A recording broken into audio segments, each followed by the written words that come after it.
Welcome to our channel. இந்த வீடியோவில் TNPSC group exams new syllabus படி ஜென்ரல் ஸ்டடீஸ் யூனிட் 4ல் வரக்கூடிய இந்திய ஆட்சியியல் அந்த டாபிக் கீழே சில டாபிக் பார்க்க போகிறோம். அதாவது குடியுரிமை, அடிப்படை உரிமைகள், அடிப்படை கடமைகள், அரசின் நெறிமுறை கோட்பாடுகள். இதுக்கு முன்னாடி அரசியல் அமைப்பு பற்றிலாம் நம்ம வீடியோ ஆல்ரெடி கொடுத்துருக்கோம். அது உங்களுக்கு ரொம்ப யூஸ்ஃபுல்லாக இருக்கும். இந்த சேனலில் நீங்கள் போய் ஃபைண்ட் அவுட் பண்ணிக்கலாம். இந்த சேனலுக்கு புதுசு அப்படின்னா சப்ஸ்கிரைப் பண்ணி வச்சுக்கோங்க, பெல் ஐக்கானும் கிளிக் பண்ணி வச்சுக்கோங்க. அப்போ தான் நாங்கள் போடுற வீடியோ இமீடியட்டாக உங்களுக்கு ரீச் ஆகும். இப்ப நம்ம வீடியோக்குள்ள போயிடலாம். இந்திய குடிமகன் தன்னுடைய குடியுரிமை பெறுதலையும் இழத்தலையும் பற்றிய விதிகளை கூறும் சட்டம்.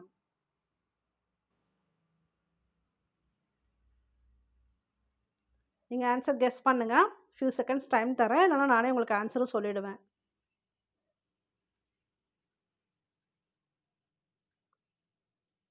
இந்திய குடியுரிமை சட்டம் 1955 1955 படிதான் ஒருத்தவங்க இந்த குடியுரிமை பெறுதலையும் இழத்தலையும் பற்றிய விதிகளை கூறுகிறது. இந்த சட்டம் தான் 1947ல் நம்ம சுதந்திரம் வாங்கணும் இல்லையா, அதுலேருந்து ஒரு 8 இயர்ஸ் அப்படி ஞாபகம் வச்சுக்கிட்டிங்கன்னா உங்களுக்கு ஈஸி. ஒரு 8 இயர்ஸ்க்கு அப்புறம் 1955ல் தான் அந்த சட்டம் எழுதப்பட்டது. இதுலேயே நான் லாஸ்ட்டில் உங்களுக்கு எங்கே படிக்கணும், எந்தெந்த புக்கில் படிக்கணும், வேர் டு ஸ்டடி அப்படிங்கிறத டேபிள் கொடுத்துருக்கேன். கடைசியாக ஃபைண்ட் அவுட் பண்ணிக்காங்க. நெக்ஸ்ட் கொஸ்டின் பார்க்கலாம். கூற்று 1 இயற்கை குடியுரிமை, இயல்பாக விண்ணப்பித்து பெறும் குடியுரிமை. கூற்று 2 இயல்பு குடியுரிமை, பிறப்பால் பெறக்கூடிய குடியுரிமை. ஆன்சர் கெஸ் பண்ணுங்க.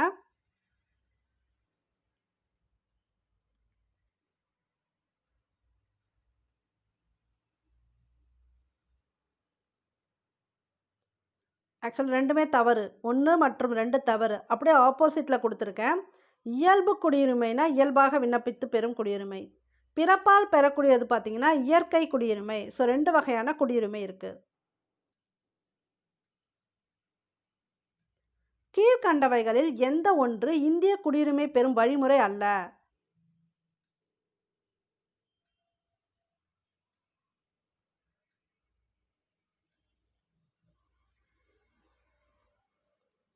சொத்துரிமை பெறுவதன் மூலம் இது வழியல்ல. மற்ற எல்லாமே உண்டு. பிறப்பின் மூலம் பெறலாம், வம்சா வழியின் மூலம் பெறலாம், இயல்பு குடியுரிமை மூலமும் பெறலாம். இன்னும் 2 வகை கூட இருக்குது. இது பின்னாடி கொஸ்டின்ஸ்லேயே வருது, பார்த்துக்கலாம். அரசியலமைப்பு சட்டத்தின் எந்த பகுதி மற்றும் பிரிவுகள் குடியுரிமை பற்றி குறிப்பிடுகின்றன?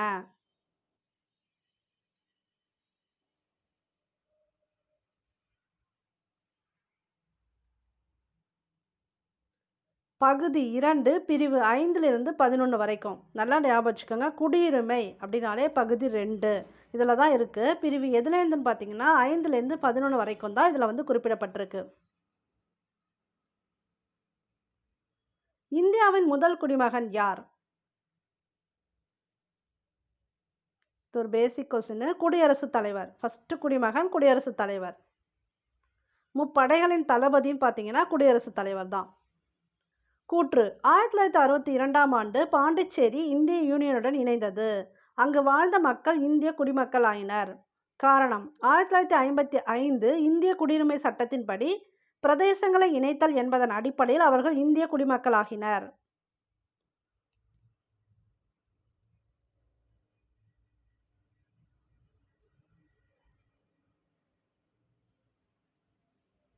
காரணம் கூற்றிற்கான சரியான விளக்கம். 1955 தான் குடியுரிமை சட்டம்னு பார்த்தோம். அதன்படி பிரதேசங்களை இணைக்கிறது, அதாவது 5 வகை உண்டு இல்லையா, 3 வகை பார்த்துருக்கோம், இன்னும் 2 வகை கீழே இருக்குது. அதில் பிரதேசங்களை இணைத்தல் மூலம் தான் இந்த பாண்டிச்சேரி இந்தியாவோட இணைஞ்சது. 1962 அந்த இயர், அதை ஞாபகம் வச்சுக்காங்க. கூற்று 1 இந்திய அரசியலமைப்பு சட்டம் நமக்கு ஒற்றை குடியுரிமை வழங்குகிறது, அதுவே இந்திய குடியுரிமை எனப்படுகிறது. கூற்று 2 அமெரிக்க ஐக்கிய நாடுகள் மற்றும் சுவிட்சர்லாந்து ஆகிய கூட்டாட்சி அமைப்பு கொண்டுள்ள நாடுகளில் இரட்டை குடியுரிமை வழங்கப்படுகிறது.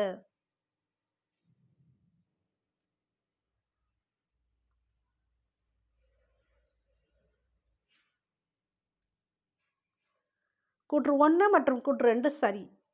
ஆக்சுவலாக நமக்கு பார்த்தீங்கன்னா ஒற்றை குடியுரிமை தான். ஆனால் சில நாடுகளை இந்த மாதிரி யுஎஸ்ஏ, சுவிட்சர்லாந்தில் பார்த்தீங்கன்னா இரட்டை குடியுரிமை உண்டு. இது கூட கேட்டிருக்காங்க கொஸ்டின். குடியுரிமை சட்டம் 1955 படி ஒருவர் கீழ்காணும் எந்த முறையில் குடியுரிமை பெற முடியும்?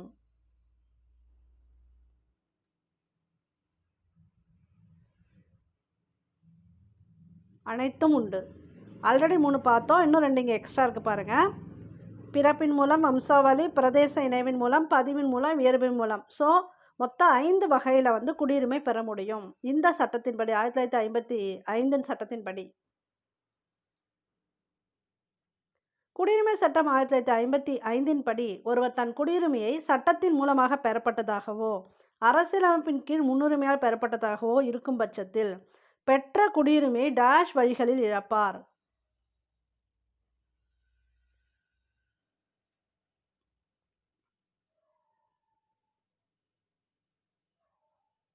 இதுக்கு அனைத்தும் இந்த 3 வழிகளில் இழப்பார். துரத்தல், இழத்தல், முடிவுறச் செய்தல். இந்த 3 வழிகளில் தான் இழப்பார். இந்திய அரசியலமைப்பு டேஷாவது சட்ட திருத்தத்தின்படி இந்திய குடிமக்களுக்கான அடிப்படை கடமைகள் வரையறுக்கப்பட்டுள்ளன. இது வந்து ரொம்ப இம்பார்ட்டன்ட் கொஸ்டின், பார்த்துக்காங்க.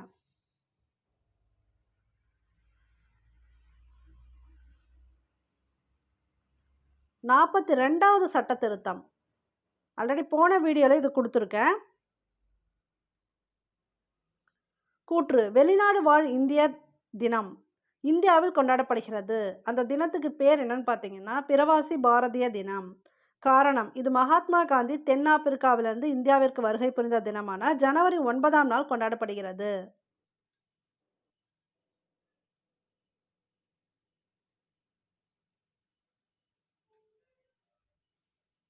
காரணம் கூற்றிற்கான சரியான விளக்கம்: ஜனவரி 9 தான் கொண்டாடுறாங்க. ஏன்னா அன்னைக்கு தான் மகாத்மா காந்தி தென்னாப்பிரிக்கா வந்து இந்தியாவுக்கு வந்தாங்க. அந்த தினம் தான் வந்து வெளிநாடு வாழ் இந்தியர் தினம். இப்போ ரீசெண்டாக நடந்த ஒரு எக்ஸாமில் கூட இது கேட்டாங்க, ஞாபகம் வச்சுக்காங்க. ஜனவரி 9. கூற்று 1: இந்தியாவை பூர்வீகமாக கொண்ட வெளிநாட்டு குடிமகன்.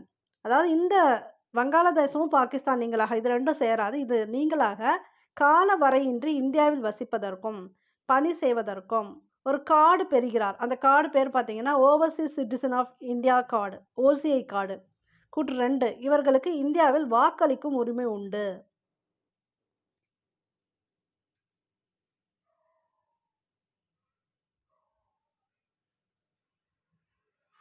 கூற்று 1 மட்டும்தான் சரி.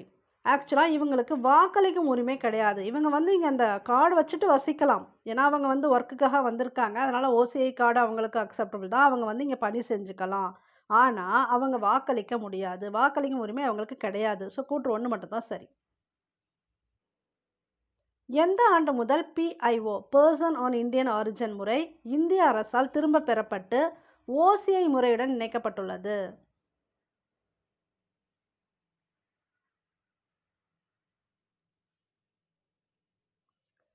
2015 ஜனவரி 9 முதல். ஸோ இப்படி ஒரு பர்சன் ஆன் இந்தியன் ஆரிஜின் ஒரு முறை இருந்துச்சு. ஆனால் அதுக்கப்புறம் என்னாச்சுன்னா 2015 இதை திரும்ப பெற்றுட்டாங்க. இப்போ இது கிடையாது. ஸோ ஓசிஐ முறையோட இணைச்சிட்டாங்க. இப்போ முன்னாடி பார்த்தோம் இல்லையா, அந்த கார்டு வச்சுக்கலாம், அந்த முறையோட இப்போ இணைச்சிட்டாங்க. மனித உரிமை நாள் ஒவ்வொரு வருடமும் டேஷாம் நாள் கொண்டாடப்படுகிறது.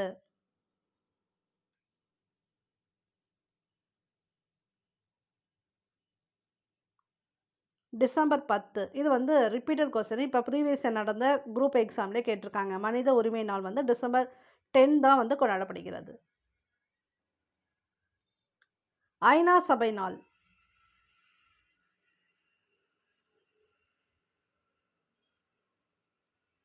அக்டோபர் 24. கீழ்கண்டவற்றுள் எது அல்லது எவை சரி? 1948ஆம் ஆண்டு டிசம்பர் 10 அன்று பாரிஸில் நடைபெற்ற ஐநா பொது சபையில் நிறைவேற்றப்பட்ட பொது சபை தீர்மானம், அது வந்து 217A. இந்த பேரறிக்கை அனைத்துலக நாடுகள் மற்றும் அனைத்துலக மக்களின் பொதுத்தர சாதனை ஆகும். மனித உரிமைகள் பற்றிய உலகளாவிய பேரறிக்கையில் 30 உறுப்புகள் உள்ளன. இவ்வுரிமைகள் இனம், பால், தேசியம் ஆகியவற்றை கடந்து அனைத்து மக்களுக்கும் பொருந்தும்.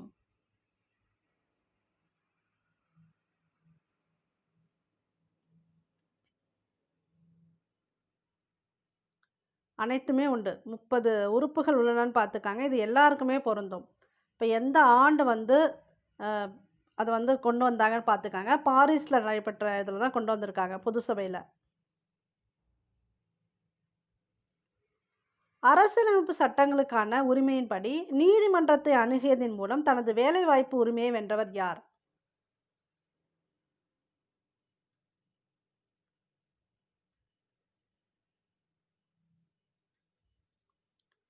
பிரத்திகா யாஷினி. இவங்க வந்து ஒரு டிரான்ஸ்ஜெண்டர். இவங்க வந்து எஸ்ஐ ஆயிருக்காங்க. ஓகேங்களா? அப்ப எது மூலமா அவங்களுக்கு அந்த உரிமை கிடைச்சது அப்படின்னு பார்த்தீங்கன்னா, நீதிமன்றத்தை அணுகியிருக்காங்க. அரசியலமைப்பு சட்டங்களுக்கான உரிமையின்படி அணுகியிருக்காங்க. ஸோ அத ஞாபகம் வச்சுக்கோங்க. பிரத்திகா யாஷினி. கீழ்க்கண்டவற்றுள் முதல் 5 அடிப்படை கடமைகளில் எது சரி? இது 2 படிச்சுக்கங்க. கீழ போயிடலாம்.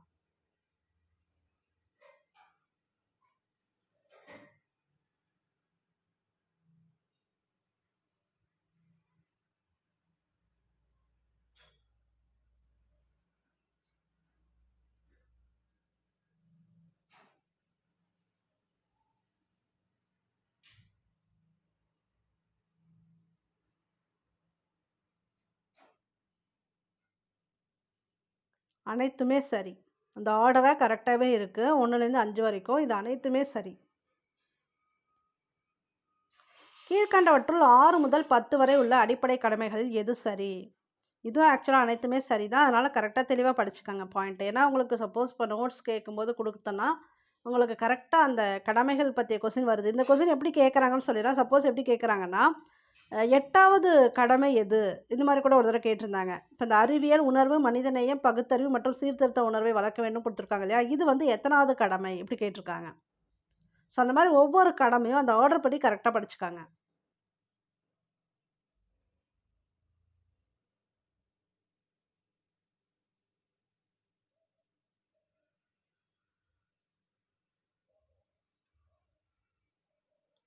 ஸோ இந்த கேள்விக்கு அனைத்துமே சரி.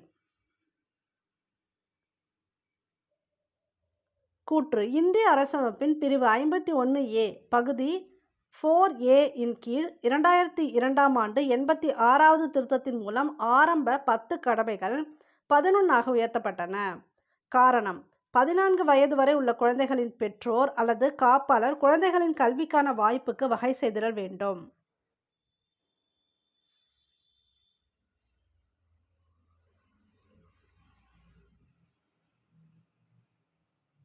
காரணம் கூற்றிற்கான சரியான விளக்கம். இந்த கொஸ்டின் வந்து ரிப்பீட்டட் கொஸ்டின். இது அடிக்கடி கேட்பாங்க. ஏன்னா, இந்த 14 வயசு வரை உள்ள குழந்தைகளுக்கு வந்து பார்த்தீங்கன்னா, அவங்களுக்கு கல்வி வந்து கட்டாயம்.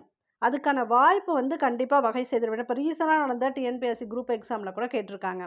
இது எந்த பிரிவின் கீழ் வருது? 51A பகுதி 4A.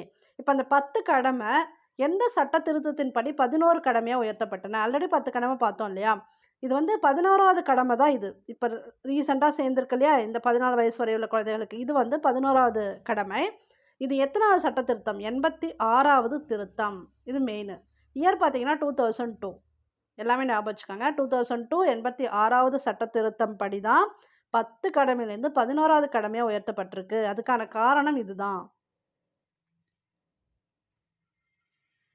கூற்று 1. மூத்த குடிமக்கள் மற்றும் பெற்றோர் நலன்கள் பராமரிப்பு சட்டம் 2005ஆம் ஆண்டில் சட்டமாக இயற்றப்பட்டது. கூற்று 2. இந்த சட்டம் பிள்ளைகளுக்கும் வாரிசுகளுக்கும் தங்கள் பெற்றோரை அல்லது மூத்த குடிமக்களை பாதுகாக்குமாறு கேட்டுக்கொள்ளும் சட்டப்பூர்வ வேண்டுகோள் ஆகும்.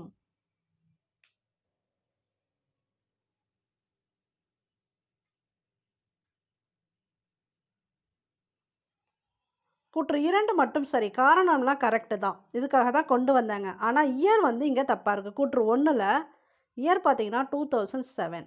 இது ஞாபகம் வச்சுக்கோங்க. 2007ல தான் வந்து அந்த சட்டம் இயற்றப்பட்டது. 2005ல கிடையாது. தேசிய மனித உரிமைகள் ஆணையம் அமைக்கப்பட்ட ஆண்டு.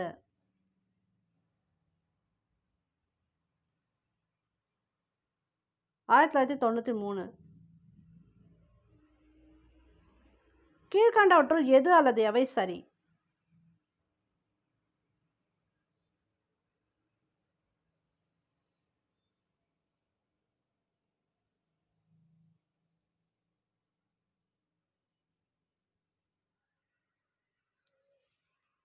இதற்கான ஆன்சர் பார்த்தீங்கன்னா 1, 3 சரி. 2 வந்து தவறு. ஆக்சுவலா 2 உறுப்பினர்கள். இந்த ஆணையத்துல ஒரு தலைவர், 2 உறுப்பினர்கள் உள்ளனர். இந்த ஆணையத்திற்கு வந்து உரிமையியல் நீதிமன்றத்திற்கு இணையான அதிகாரம் உண்டு. இது கரெக்ட் தான்.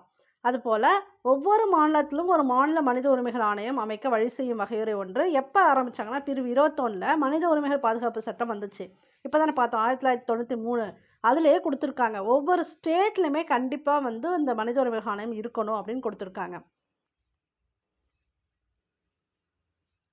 ஸோ மேக்ஸிமம் இந்த டாபிக் உள்ளது எல்லா புக்ஸு 6லேருந்து 12th வரைக்கும் கவர் பண்ணி கொடுத்துட்டேன். நீங்கள் 95 இல்லைனா 97% கொஸ்டின்ஸ் இது உள்ள வந்துடும். ஒரு 3% நீங்கள் எக்ஸ்ட்ரா படிக்கணும் அப்படின்னா மட்டும்தான் பின்னாடி நான் உங்களுக்கு வந்து டாபிக் கொடுத்துருக்கேன். எந்த புக்கில் போய் நீங்கள் இது சம்மந்தமாக படிச்சுக்கலாங்கிறது கொடுத்துருக்கேன். நீங்கள் படிச்சுக்கலாம். இப்போ அடுத்த கொஸ்டின் பார்த்தலாம். கூற்று 1. ஐக்கிய நாடுகள் சபை 18 வயது வரையுள்ள அனைவரையும் குழந்தைகள் என வரையறுக்கிறது. இது உலகளாவிய மனித உரிமைகள் பிரகடனத்தின் பிரிவு 25ல் காணப்படுகிறது. கூற்று 2. இக்கொள்கைகளின் அடிப்படையில் ஐநா சபை 1989ஆம் ஆண்டு நவம்பர் 20 அன்று குழந்தைகள் உரிமைகள் பிரகடனத்தை ஏற்றுக்கொண்டது.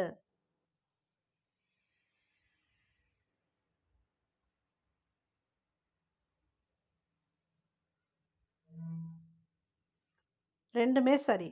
எப்போ ஏற்றுக்குச்சுன்னு பாருங்கள், 89 இந்த ஆண்டு ஞாபகம் வச்சுக்காங்க. அப்போ தான் இது வந்து ஏற்றுக்கொண்டது ஐநா சபை. அரசமைப்பின் பிரிவு டேஷில் உள்ளபடி 6 முதல் 14 வயது வரையில குழந்தைகளுக்கு இலவச மற்றும் கட்டாய கல்வி வழங்க 2009ஆம் ஆண்டில் இந்திய நாடாளுமன்றம் கல்வி உரிமை சட்டத்தினை நடைமுறைப்படுத்தியது. எந்த பிரிவு? அதான் முக்கியம்.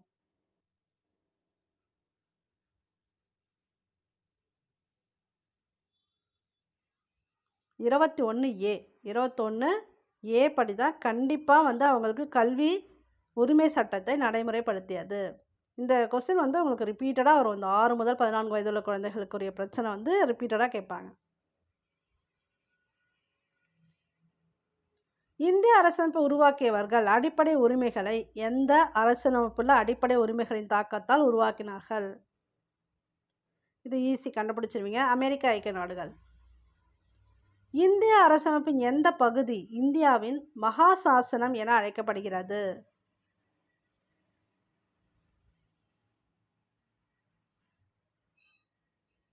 பகுதி 3. இதுதான் இந்தியாவோட மகா சாசனம் என அழைக்கப்படுகிறது. Doctor B.R.. அம்பேத்கரின் கூற்றுப்படி அரசியலமைப்பு சட்டப்பிரிவு டேஷ் இந்திய அரசமைப்பின் இதயம் மற்றும் ஆன்மா ஆகும்.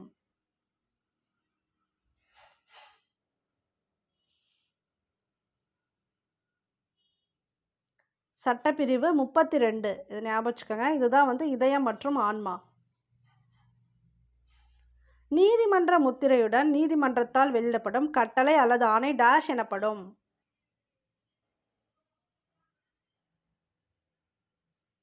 இதுக்கு பேர் நீதி பேராணை. உச்ச நீதிமன்றம் மற்றும் உயர் நீதிமன்றங்கள் இரண்டுமே டேஷ் வகையான நீதி பேராணைகளை வெளியிட அதிகாரம் பெற்றுள்ளன.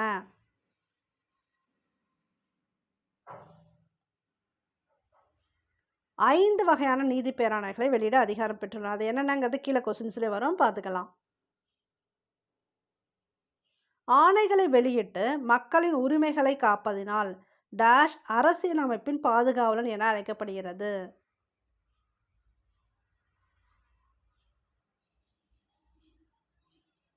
உச்ச நீதிமன்றம். இது வந்து ரிப்பீட்டட் கொஸ்டின். அரசியலமைப்பின் பாதுகாவலன் என அழைக்கப்படுகிறது எதுன்னு கேட்பாங்க. உச்ச நீதிமன்றம்.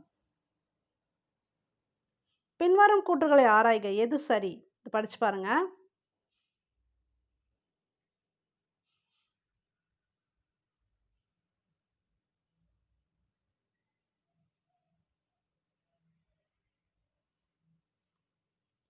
எல்லாமே சரி. இந்த ஆன்மான்னு சொல்லியிருக்கா இல்லையா, பிரிவு 32, தனிப்பட்டவரின் அடிப்படை உரிமைகள் பாதிக்கப்படும் போது நீதிமன்றத்தை அணுகி உரிமையை பெறுதல் ஆகும். அதனால தான் அப்படி சொல்லியிருக்காரு. ஒருத்தவங்களுக்கு பிரச்சனைனா கண்டிப்பாக நீதிமன்றத்தை அணுகி உரிமையை பெற்றுக்கொள்ளலாம். ஆவண கேட்பு பேராணை என்பது உயர்நீதிமன்றம் ஆவணங்களை நியாயமான பரிசீலனைக்கு தனக்கோ அவங்களுக்கு அனுப்பணும், இல்லைன்னா உரிய அதிகாரிக்கோ அனுப்ப செய்ய கீழ் நீதிமன்றங்களுக்கு இடும் ஆணை. அதுதான் ஆவண கேட்பு பேராணை. தகுதிமுறை வினவு நீதி பேராணை சட்டத்திற்கு புறம்பாக தகாத முறையில் அரசு அலுவலகத்தை கைப்பற்றுவதை தடை செய்கிறது. இப்படி ஒரு நீதி பேராணை இருக்கு, அதையும் பார்த்துக்கங்க. சட்டத்திற்கு புறம்பாக ஒருவர் கைது செய்யப்படுவதிலிருந்து எது பாதுகாக்கிறது? எந்த நீதி பேராணை?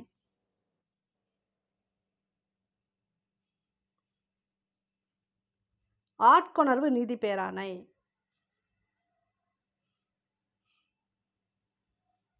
மனுதாரர் எந்த நீதி பேராணையின்படி சட்ட உதவியுடன் தனது மனு தொடர்பான பணியினை சம்பந்தப்பட்ட துறையிலிருந்து நிறைவேற்றிக் கொள்ள முடியும்?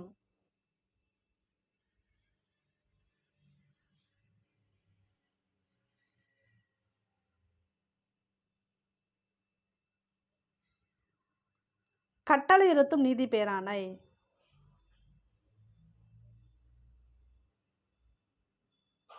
சமத்துவ உரிமை பற்றிய பின்வரும் கூற்றுகளை ஆராய்க. எது சரி? கண்டிப்பா இந்த கொஸ்டின் பார்த்தீங்கன்னா, உங்களுக்கு எல்லா ப்ரீவியஸ் இயர் கொஸ்டின்லயுமே இருக்கும்.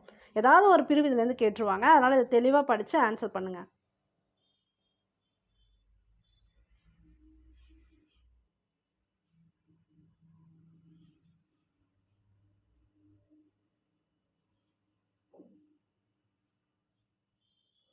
இது வந்து அனைத்துமே சரி.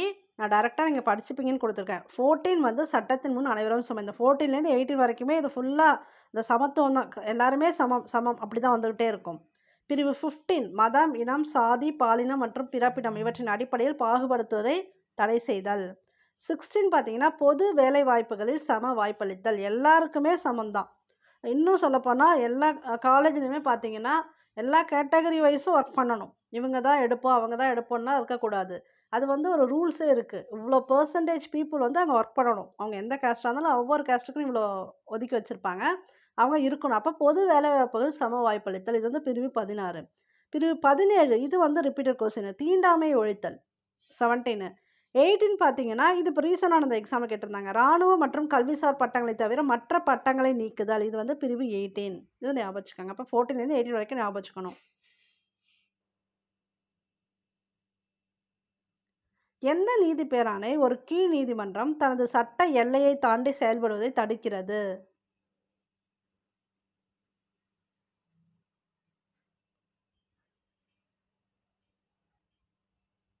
தடையுறுத்தும் நீதி பேராணை. கூற்று 1 1978ஆம் ஆண்டு 44வது அரசியலமைப்பு சட்ட திருத்தப்படி அடிப்படை உரிமைகள் பின்வருவனவற்றுள் எது சுதந்திர உரிமையின் கீழ் வராது பட்டியலிருந்து சொத்துரிமை நீக்கப்பட்டது? இது வந்து சுதந்திர உரிமையின் கீழ் வராது பட்டியலிருந்து நீக்கப்பட்டிருக்கு. பிரிவு 31. அடுத்த கூற்று 2 இது இந்திய அரசியலமைப்பு சட்டம் பகுதி 12 பிரிவு 300A கீழ் ஒரு சட்ட உரிமையாக வைக்கப்பட்டுள்ளது.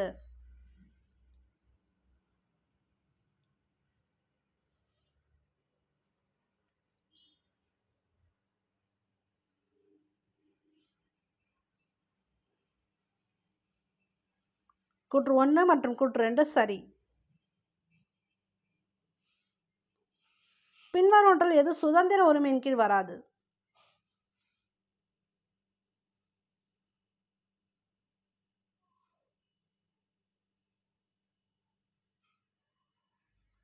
கொத்தடிமை முறை மற்றும் மனிதத்தன்மையற்ற வியாபாரத்தை தடுத்தல். இது வந்து சுதந்திர உரிமையின் கீழ் வராது. இது மேட்ச் பண்ணுங்க.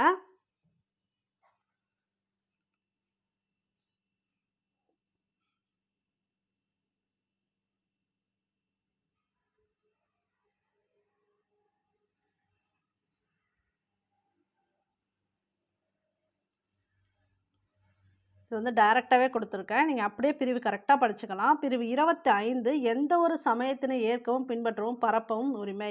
அவங்க இஷ்டப்படி அவங்க எந்த சமயத்த வேணா பின்பற்றலாம். அதுதான் பிரிவு 25. இது ஃபுல்லாவே சமயம் சார்ந்தது. 25லேருந்து 28 வரைக்கும் பாருங்க. மதம், சமயம் சார்ந்ததாவே இருக்கும். பிரிவு 26 சமய விவகாரங்களை நிர்வகிக்கும் உரிமை. 26. 27 எந்த ஒரு மதத்தையும் பரப்புவதற்காக வரி செலுத்துவதற்கு எதிரான சுதந்திரம். அடுத்து 28 மதம் சார்ந்த கல்வி நிறுவனங்களில் நடைபெறும் வழிபாடு மற்றும் அறிவுரை நிகழ்வுகளில் கலந்து கொள்ளாமல் இருக்க உரிமை. ஏன்னா சில பேர் வந்து இந்து காலேஜில் படிக்கிறாங்கன்னா அவங்க கிறிஸ்டியன்ஸை வந்து கம்பேர் பண்ணக்கூடாது. அந்த மாதிரி கிறிஸ்டியன் காலேஜில் படிக்கிறாங்கன்னா ஹிந்துஸை கம்பேர் பண்ண அந்த மாதிரி வந்து இருக்குது. பிரிவு 28 இருக்குது. அவங்கவுங்க இஷ்டத்துக்கு அவங்க விட்டணும். அவங்க வந்து கலந்து கொள்ளாமல் இருந்துக்கலாம். அதில் கண்டிப்பாக நீங்கள் வந்து வழிபாட்டில் கலந்துக்கணும்னு கம்பேர் பண்ணவே கூடாது. அதான் பிரிவு 28. பின்வருவனவற்றில் எது சுரண்டலுக்கு எதிரான உரிமை கீழ் வரும்?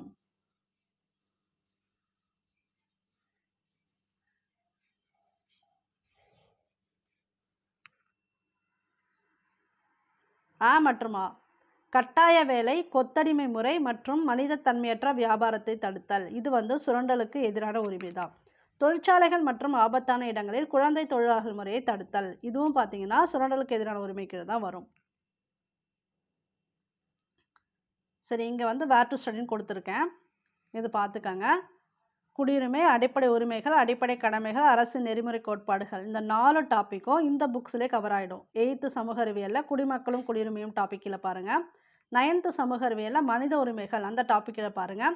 10th சமூக அறிவியல் இந்திய அரசியலமைப்பு. இதுல நிறைய கவர் ஆகும். இந்த 10th புக்ல தான் நிறையவே கவர் ஆகும்.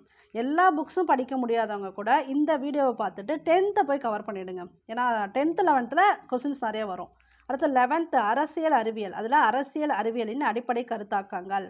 இதை படிச்சிட்டிங்கனாலே இந்த டாபிக் எல்லாமே உங்களுக்கு கவர் ஆகிடும். நான் மேக்ஸிமம் உங்களுக்கு கவர் பண்ணி கொடுத்துட்டேன், கொஸ்டின்ஸாகவே கொடுத்துட்டேன்.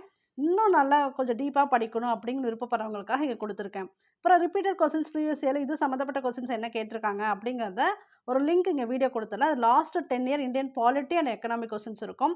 ஆல்ரெடி 2 வீடியோ போட்டிருப்பேன் இல்லையா, அதுக்கு கீழேயுமே 10 இயர்ஸ் கொஸ்டின்ஸ் கொடுத்துருப்பேன். அதை விட இது புதுசு தான். அந்த 2 வீடியோ எல்லாமே இது 3வது வீடியோ, அதையுமே பாருங்கள்.